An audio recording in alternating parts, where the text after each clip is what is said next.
नमस्कार साथियों, आज इस वीडियो में हम जानने वाले हैं कंप्यूटर की जनरेशन के बारे में। दोस्तों, एक टाइम हुआ करता था जो आज आप कंप्यूटर देख रहे हैं वो कंप्यूटर कमरे के बराबर हुआ करते थे। लेकिन आज जो कंप्यूटर इतने छोटे हो चुके हैं कि उन कंप्यूटर को आप जहां चाहे वहां ले जा सकते हैं। तो आज इसी के बारे में हम जानने वाले हैं कि कंप्यूटर पहले कैसे हुआ करते थे, इसके बाद उनमें क्या बदलाव हुआ, फिर क्या बदलाव हुआ और आज प्रेजेंट में किस तरह कंप्यूटर हो गए हैं। तो इन्हीं के बारे में आज इस वीडियो में हम जानने वाले हैं। तो दोस्तों, वीडियो में बने रहिएगा, वीडियो को स्किप मत करिएगा, क्योंकि आज आपको कंप्यूटर की जनरेशन के बारे में जानकारी मिलने वाली है। जैसे कि दोस्तों आप ही समझ लीजिए, जैसे पहले इंसान किस तरह हुआ करते थे, आदि मानव की तरह हुआ करते थे, लेकिन आज देख लीजिए कि आज इंसान किस तरह है। तो बस वही उसी तरह जो कंप्यूटर है, कंप्यूटर भी पहले बहुत ही बड़ा हुआ करता था। चलिए हम जानते हैं कि कंप्यूटर की जनरेशन किन किन मुसीबतों को पार करके आज ये कंप्यूटर इतना छोटा हो चुका है। तो जैसे कि दोस्तों हमने इसकी जनरेशन की एक पीडीएफ क्रिएट किया है जो आप देख रहे हैं कंप्यूटर स्क्रीन पे। तो अगर दोस्तों अगर आपको इसकी पीडीएफ चाहिए तो आप हमारे टेलीग्राम चैनल को ज्वाइन कर लीजिएगा, जहां पर आपको बिल्कुल फ्री में ये पीडीएफ मिल जाएगी दोस्तों। तो टेलीग्राम चैनल को ज्वाइन करने से पहले दोस्तों इस वीडियो को देख लीजिएगा, क्योंकि अगर आपको इस वीडियो को देखने के बाद अगर आप पीडीएफ को प्राप्त करते हैं एंड पीडीएफ में जो भी डाटा है उसको अगर एक बार देखेंगे तो आपके काफ़ी समझ में आ जाएगा। तो दोस्तों पीडीएफ को लेने से पहले आप इस वीडियो को एक बार जरूर देख लीजिएगा। तो चलिए बिना टाइम को वेस्ट किए हम जानते हैं कंप्यूटर की पीढ़ियाँ। तो दोस्तों यहाँ पर जो कंप्यूटर की जनरेशन है 5 पीढ़ियों से होके गुजरी हुई है। तो इन 5 पीढ़ियों को हम जानने वाले हैं। मतलब देखिए, जो कंप्यूटर की जनरेशन है मतलब इसको 5 जनरेशन में डिवाइड किया गया है। किसने? 5 पीढ़ियों में डिवाइड किया गया है ताकि इसको हम आसानी से समझ पाएँ। मतलब पहली पीढ़ी, दूसरी पीढ़ी, तीसरी, चौथी, पाँचवीं, इस तरह इसको मॉडिफाई मतलब डिवाइड किया गया है ताकि आप समझ पाओ कि कंप्यूटर की जनरेशन कैसी थी। तो चलिए हम शुरू से समझते हैं कि कंप्यूटर की जनरेशन क्या है, कैसे है। तो चलिए हम यहाँ से थोड़ा स्टडी करते हैं, रेड करते हैं कि देखिए दोस्तों, बहुत साल पहले भी कंप्यूटर का इस्तेमाल किया जाता था। दोस्तों पहले भी कंप्यूटर का, जब अपना देश आज़ाद नहीं हुआ था, इसके पहले भी कंप्यूटर का इस्तेमाल किया जाता था और आज भी किया जाता है। पहले के कंप्यूटर और आज के कंप्यूटर में बहुत फ़र्क है। कंप्यूटर में समय के साथ काफ़ी परिवर्तन हुआ है। आज के समय के कंप्यूटर काफ़ी मॉडर्न और काफ़ी एडवांस देखने को मिलते हैं, लेकिन पुराने समय के कंप्यूटर इतने मॉडर्न और एडवांस नहीं हुआ करते थे।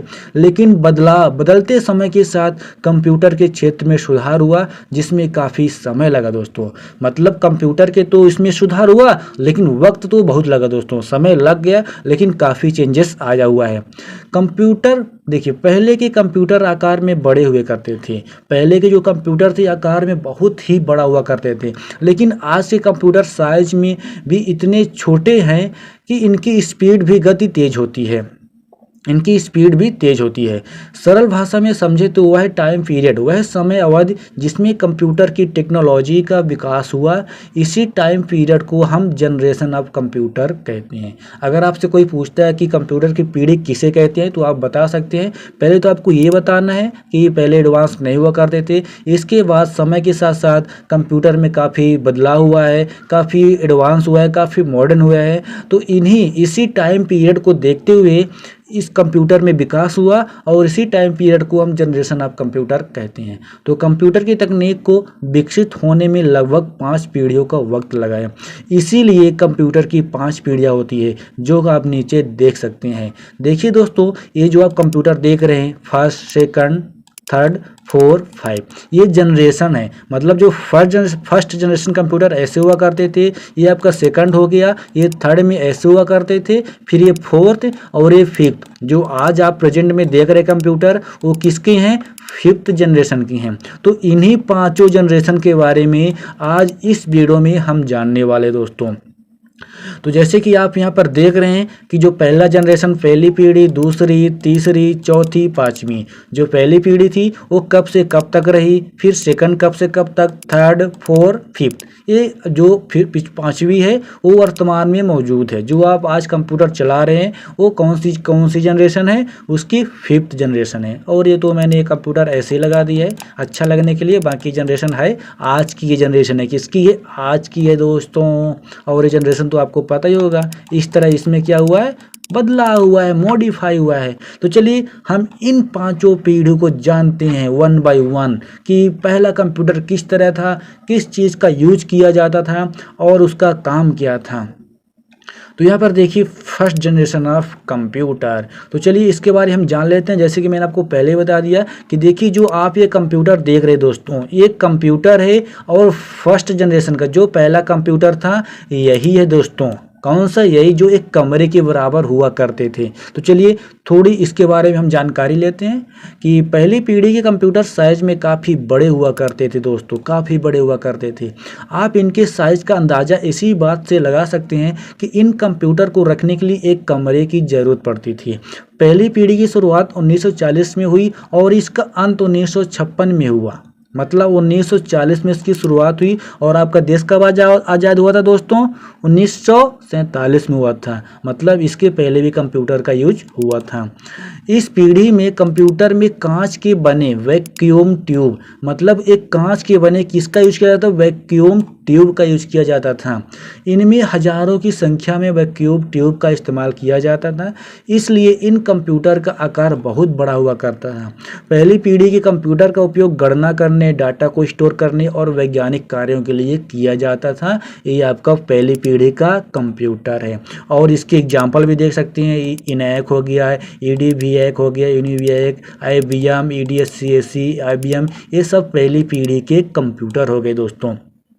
और इसके फ़ायदे क्या है, नुकसान क्या है, मैं आपको हर एक वीडियो में जो भी आज मैं आपको समझा रहा हूँ, कल भी जो वीडियो बनाया था, हर एक वीडियो में उसके क्या फ़ायदे या नुकसान बताता हूँ। तो यदि अगर आपने इसकी परिभाषा आपने रीड किया है तो आप काफ़ी समझ में आ जाएगा कि फ़ायदे क्या, नुकसान क्या है। तो फ़ायदे भी एक बार पढ़ लीजिए।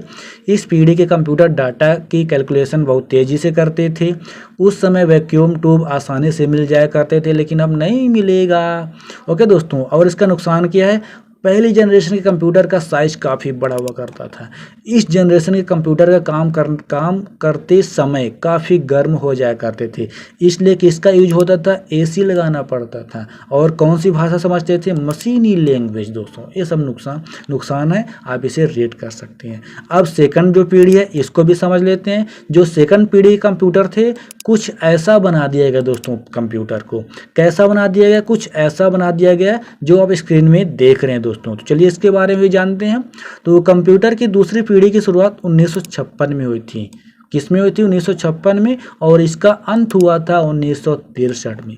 दूसरी पीढ़ी के कंप्यूटर में ट्रांजिस्टर का इस्तेमाल किया जाता था। मतलब यदि अगर क्वेश्चन आते हैं आपके पेपर में कि दूसरी पीढ़ी में किस कंप्यूटर को बनाने में किस चीज़ का इस्तेमाल किया जाता था, तो आप क्या बताओगे दोस्तों, ट्रांजिस्टर का यूज़ किया जाता था। और फर्स्ट जनरेशन में आपके वैक्यूम ट्यूब का। तो देखिए जो ट्रांजिस्टर है वैक्यूम ट्यूब के मुकाबले काफ़ी छोटे होते थे। ट्रांजिस्टर के कारण कंप्यूटर का साइज पहली पीढ़ी के मुकाबले छोटा हो गया। मतलब ये देखिए जो पहली पीढ़ी का था काफ़ी बड़ा हुआ करता था वैक्यूम ट्यूब की वजह से, लेकिन जब ट्रांजिस्टर आ गया तो कंप्यूटर को थोड़ा छोटा कर दिया गया दोस्तों। बाकी आप इसे रीड कर सकते हैं, काफ़ी आसान भाषा है। और दूसरी पीढ़ी के कौन कौन से एग्जाम्पल है कंप्यूटर के, तो आप यहाँ पर रीड कर सकते हैं। 4 कंप्यूटर के यहाँ पर एग्जाम्पल, IBM हो गया, यूनिवैक हो गया, 11 वाट, ये इसके क्या एग्जाम्पल है। अब इसके फ़ायदे क्या है, नुकसान है, आप इन्हें भी रीड कर सकते हैं। जैसे फ़ायदे क्या थे कि पहली पीढ़ी की तुलना में इस पीढ़ी के कंप्यूटर का साइज काफ़ी छोटा था। ये आप जानते होंगे, आपने देखा ही है कि जो पहली पीढ़ी का था काफ़ी बड़ा था, लेकिन जब सेकंड वाला आया तो ये छोटा ही है। और ये दूसरी पीढ़ी के काम करते समय जल्दी गर्म नहीं हुआ करते थे। मतलब ये इतना जल्दी गर्म नहीं होते थे जितना आपका पहला जनरेशन का हो जाता था। अब इसके नुकसान क्या है कि दूसरे जनरेशन के कंप्यूटर कम गर्मी पैदा करते थे, फिर भी इन्हें ठंडा रखने के लिए AC की ज़रूरत पड़ती थी। और पहली पीढ़ी की तरह इस पीढ़ी के कंप्यूटर भी इनपुट के लिए पंच कार्ड का प्रयोग करते थे। किसका यूज करते थे दोस्तों? पंच कार्ड का। ये हो गया।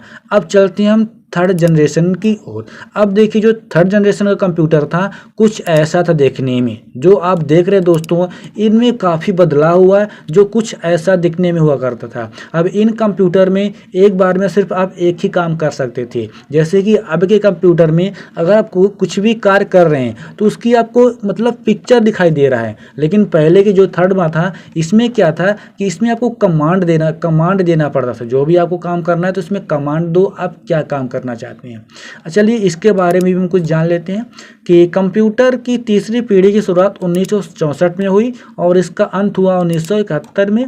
तीसरी पीढ़ी आने तक कंप्यूटर के क्षेत्र में काफ़ी ज़्यादा विकास हो चुका था। इस पीढ़ी में कंप्यूटर और भी ज़्यादा एडवांस और मॉडर्न हो गए थे। तीसरी पीढ़ी में कंप्यूटर के अंदर ट्रांजिस्टर की जगह आईसी इंटीग्रेटेड सर्किट का इस्तेमाल किया गया दोस्तों। अब इसमें किसका इस्तेमाल किया गया? इंटीग्रेटेड सर्किट का इस्तेमाल किया गया। आईसी एक तरह की चिप है जो कि सिलिकॉन से बनी होती है, इसलिए इसको सिलिकॉन चिप भी कहा जाता है दोस्तों। क्या कहा जाता है? सिलिकॉन चिप भी कहा जाता है। बाकी आप पढ़ सकते हैं कि काफ़ी रिलेबल विश्वसनीय थे। और इंटीग्रेटेड चिप आईसी आने के कारण कंप्यूटर का साइज काफ़ी और छोटा हो गया। पहले किस तरह थे दोस्तों? इस तरह इतना आया, इसके बाद इसको भी और ही छोटा कर दिया गया, इतना बना दिया गया जैसे कि आप स्क्रीन में देख रहे हैं दोस्तों। अब इसके एग्जाम्पल क्या है, आप ये कंप्यूटर देख सकते हैं जो आपके हैं थर्ड पीढ़ी के दोस्तों। काफ़ी कंप्यूटर हैं, अगर आपके एग्जाम्पल आ रहा है तो इनके आप नाम लिख सकते हैं और इसके क्या फ़ायदे क्या नुकसान बाकी आप देख सकते हैं कि तीसरी पीढ़ी के कंप्यूटर का आकार पिछले दोनों पीढ़ियों के कंप्यूटर के मुकाबले काफ़ी छोटा था। और नुकसान क्या है कि इस पीढ़ी के कंप्यूटर काफ़ी महंगे थे। ऐसी चिप को बनाने में काफ़ी मुश्किलों का सामना करना पड़ा था। जो ऐसी चिप इंटीग्रेटेड जो सर्किट था इसको बनाने में काफ़ी मुश्किलों का सामना करना पड़ा।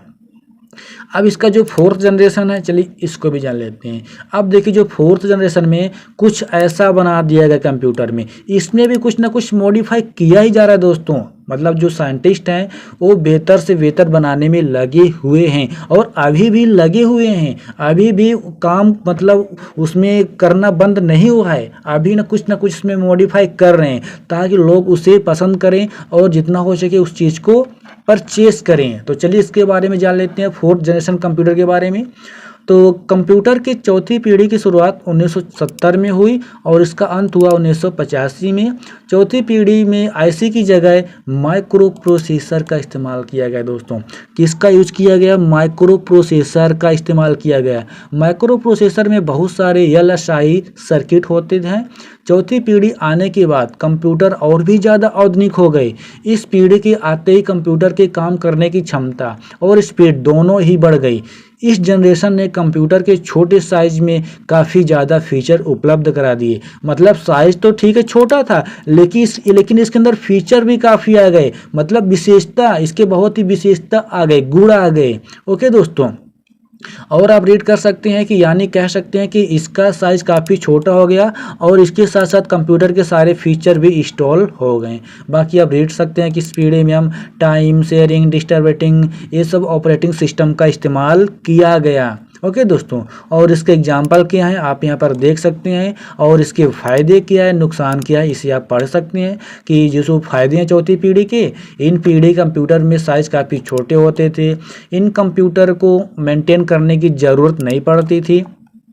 ये कंप्यूटर सस्ते होते हैं और आसानी से उपलब्ध हो जाते हैं। नुकसान क्या है कि माइक्रो प्रोसेसर को बनाने के लिए बहुत एडवांस टेक्नोलॉजी की ज़रूरत पड़ती है दोस्तों। अब जान लेते हैं हम जो फिफ्थ जनरेशन है, जो आज हम कंप्यूटर चला रहे हैं वो दोस्तों फिफ्थ जनरेशन का कंप्यूटर है। जो आप स्क्रीन में देख पा रहे हैं दोस्तों, ये आपका फिफ्थ जनरेशन का कंप्यूटर है जो अभी भी चल रहा है और चलता रहेगा दोस्तों। तो चलिए इसके बारे में जान लेते हैं। तो पाँचवीं पीढ़ी के कंप्यूटर अभी तक सभी पीढ़ियों से बेहतर और एडवांस है। आप इस बात का अंदाज़ा इस चीज़ से लगा सकते हैं कि ये कंप्यूटर बिल्कुल इंसानों की तरह ही व्यवहार करते हैं। मतलब देखिए दोस्तों, जो आजकल की आज इतनी टेक्नोलॉजी इतनी डेंजरस आ चुकी है कि अब जो इंसानों, आपने देखा होगा कि रोबोट, आपने एक एंकर सेना का नाम सुना होगा।